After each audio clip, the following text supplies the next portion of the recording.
कटक जिला महंगा थाना जवाहरलाल नेहरू कॉलेज कुआपाड़ छात्री को आक्रमण और लुट उद्यम घटनार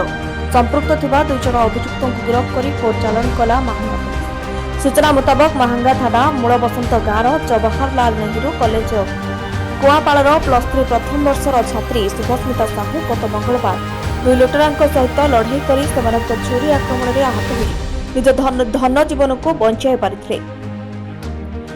छात्री मोबाइल लुट उद्देश्य से छात्री को एकुटिया निछटिया रास्तार देखि आक्रमण कर एसडीपीओ सूचना दी। दुई युवक होती जाजपुर जिला बालीचंद्रपुर पत्रराज गाँव एम विरुद्ध में आगु अनेक केस रही एसडीपीओ कहते। सब्सिक्वेंटली जना पड़ना जे माने पिला माने करथिले ताको काले भोर भोर सामान रेड करके ताको अप्रिहेंड कराई कि प्लस ए जो पिला दि जन सामान कन्फेस भी करथि एवं ताकर जो मिलभल मोटरसाइकिल जोटा हितला एटा मिलती वेपन ओपन जो छुरी रे मारथिले से छुरी मोटा सीजर कराई कि राइट कर बाली चंद्रपुर दिडा पिला सामान भी गुडे एमो क्रिमिनल माने आगुर भी सामान को नारे केस अछि मोबाइल स्नैचिंग वाला केस अछि फॉरवर्ड हेतले गुटे एमती मोबाइल स्नैचिंग कला बेले गुडी की धरा हितला भी तो सेमाने ट्रायल भी चलছে